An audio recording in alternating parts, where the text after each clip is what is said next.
सूत्र, अगर गोलीय दर्पण में आप लोगों से सूत्र का निगमन कहें तो या तो अवतल दर्पण का सूत्र का निगमन करो और या उत्तल दर्पण का, अगर गोलीय दर्पण में कह रहा है। और अगर वो कह रहा है कि अवतल दर्पण के सूत्र का निगमन करो तो अवतल दर्पण में करिए, और अगर उत्तल दर्पण में कह रहा है तो उत्तल दर्पण के लिए ये इस तरीके से उत्तल दर्पण का सूत्र का निगमन होगा। देखिए ये उत्तल दर्पण है, यहाँ पर ए और बी वस्तु है, ठीक। ए बी वस्तु से कोई प्रकाश की किरण क्या हुई कि इसके वक्र ध्रुव पर एक प्रकाश की किरण आपतित कराए, जो क्या हो रही है, परावर्तित होकर के इस तरीके से परावर्तित हो रही है, ठीक। दूसरी प्रकाश की किरण हम वक्रता केंद्र से आपतित करा रहे हैं, ठीक। तो जब वक्रता केंद्र से आपतित कराते हैं तो वो वक्रता केंद्र से ही होकर के जाती है और वहीं से वो परावर्तित होती है। तो जब ये यहाँ से परावर्तित होगी तो इन दोनों, क्योंकि दो परावर्तित किरणों का जो प्रतिच्छेदन बिंदु होता है वहीं पर इमेज बनता है, अर्थात प्रतिबिंब बनता है। तो ये एक प्रकाश की किरण इधर आभासी प्रतिबिंब बना ए डैश और बी डैश, ठीक है। तो अब इसमें हम क्या देखते हैं कि ए और बी और एक बिंदु P, ए बी पी का कोण P तथा त्रिभुज P ए डैश बी डैश का कोण दोनों आपस में बराबर है, ये कोण बराबर है। त्रिभुज ए बी पी समरूप है त्रिभुज A dash B dash P के, ठीक है। तो A B upon A dash B dash, क्योंकि त्रिभुज समरूप त्रिभुज में होता है कि उसकी संगत भुजाओं का जो अनुपात होता है वो आपस में बराबर होगा। तो ए बी और ए डैश बी डैश का अनुपात P A dash P A एवं पी ए डैश ये आपस में बराबर होगा। इससे क्वेश्चन नंबर फर्स्ट बन जाएगा। तथा दूसरा त्रिभुज हम क्या देखते हैं, ए बी सी का कोण, ये कोण सी, और त्रिभुज ए डैश बी डैश और सी का भी कोण सेम है, और ये भुजा बराबर है, तो ये कोण समरूप बन रहा है। तो त्रिभुज ए बी सी समरूप है त्रिभुज A dash B dash C के।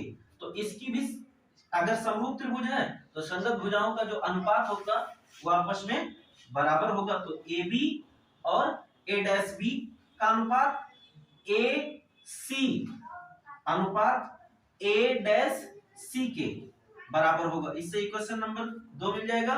समीकरण 1 व समीकरण 2 की हम तुलना कर लेंगे तो हमको मिलेगा कि समीकरण 1 ए बी बटा A dash B equal to P A dash B. तो ए बी के जगह पर हम ये देखिए ए बी, इक्वेशन नंबर 2 में ए बी बराबर ए सी बटा ए डैश सी है, तो हम ए बी के स्थान पर ए सी बटा ए डैश सी रख देते हैं।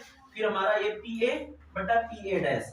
अब देखिए ए सी को हम क्या करते हैं कि ए सी जो ए पी प्लस पी और सी मिलकर के ए सी होता है, क्योंकि ये देखिए ध्यान से ये ए है और यहाँ पर पी है और यहाँ पर सी है। तो हमको अगर ए सी निकालना है तो ए पी इतनी दूरी और पी ए पी सी ये पी सी दोनों दूरी को अगर हम जोड़ ले तो हम ए सी के बराबर हो जाएंगे।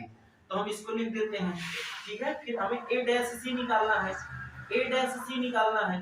तो अगर हम पी से सी की दूरी ले लें पी सी और इसमें पी ए डैश घटा ले, पूरी दूरी में अगर इतनी दूरी घटा लेते हैं तो यही दूरी तो हमको मिलेगी ए डैश सी। तो इसको P C minus P A dash लिख देते हैं। अब हमने यहाँ मान क्या रखा था, क्योंकि P ध्रुव है और यहाँ से वस्तु की दूरी है, तो ध्रुव से वस्तु की दूरी क्या होती है, माइनस यू में लिखा जाता है, मतलब यू में लिखा जाता है।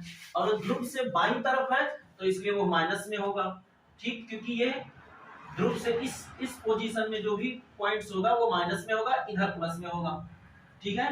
तो ये P, अब देखिए P से ए डैश किसकी दूरी है, प्रतिबिंब की दूरी है। तो प्रतिबिंब की दूरी ध्रुव के दाहिनी तरफ है इसलिए प्लस में होगा, और प्रतिबिंब की दूरी b से रिप्रेजेंट करते हैं। तथा P से C वक्रता त्रिज्या हो जाती है उसकी, तो P से C वक्रता त्रिज्या हो जाएगी। और वक्रता त्रिज्या क्या है, वक्रता केंद्र अर्थात ध्रुव से दाहिनी तरफ है तो प्लस में हो जाएगा, अर्थात PC equal two plus r हो जाएगा। अब हम इस मान को उठा करके रख देते हैं, तो यहाँ PA के स्थान पर वस्तु की दूरी PA है माइनस यू हो जाएगी, और PA डैश प्रतिबिंब की दूरी है प्लस बी हो जाएगी। और AC बराबर जो हमने ये AC बराबर AP प्लस PC लिखा था उसको लिख दिया AC के स्थान पर, ऐसे A डैश C के स्थान पर PC माइनस PA डैश लिख दिया। फिर अब इनका मान रख दिए तो पी ए बराबर माइनस यू और पीसी बराबर प्लस आर। ठीक, फिर वही मान रख दिया, पीसी बराबर माइनस आर और पी ए डैश बराबर minus B equal to minus u बटा बी। फिर हमने तिरछा गुणा कर दिया, तिरछा गुणा करने में माइनस बी और यू का गुणा माइनस यू भी हो जाएगा, फिर प्लस बी और आर का गुणा बी आर हो जाएगा, इधर गुणा करा तो माइनस यू आर हो जाएगा और फिर माइनस माइनस का गुणा प्लस यू बी हो जाएगा। यू आर को इधर ट्रांसफर कर दिया हमने, ये बी आर है, यू आर को इधर लाए तो ये माइनस था तो ये प्लस हो गया और बी आर यू बी को उधर ट्रांसफर कर दिया तो यू बी था तो इधर गया प्लस यू बी हो गया। अब हम क्या देखते हैं कि हमको जो हमारी वक्रता त्रिज्या है वो फोकस दूरी की, क्योंकि फोकस दूरी वक्रता त्रिज्या की आधी होती है। ठीक है, जो फोकस दूरी है भैया वो वक्रता त्रिज्या की आधी होती है। ये मान लीजिए किसी भी दर्पण की अगर ये वक्रता केंद्र है और ये ध्रुव है तो इसके बीच में फोकस होता है और ये वक्रता त्रिज्या है और यहां से ये इतनी दूरी फोकस दूरी होती है जो वक्रता त्रिज्या की आधी होती है।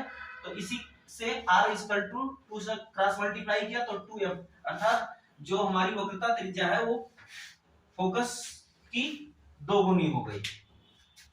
ठीक है, तो इसमें क्या मिला हमको, f के स्थान r के स्थान पर हमने u मल्टीप्लाई ऑफ r की वैल्यू 2f रख दिया, फिर v यहां मल्टीप्लाई ऑफ r के स्थान पर 2f रख दिया इक्वल टू 2uv।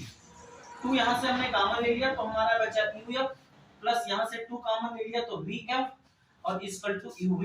अब हम दोनों पक्षों में uvf से भाग कर देंगे, तो जो uvf से हम भाग करते हैं तो पूरे पक्षों में हमने uvf अर्थात uvf और uvf से भाग कर दिया तो uf और uf यहां कैंसिल हो गया, vf और vf इधर कैंसिल हो गया, ub यहां कैंसिल होगा तो यहां कैंसिल होगा तो 1/v बचा, इसमें 1/f बचा u और यहाँ 1/f, जिससे उत्तल दर्पण का जो सूत्र होता है हमारा 1/f बराबर 1/u प्लस 1/v, इसका ये प्रूव्ड हो जाता है और यही इसके उत्तल दर्पण के सूत्र का निगमन हो जाता है। इसी तरीके से उत्तल दर्पण के सूत्र का निगमन किया जाएगा।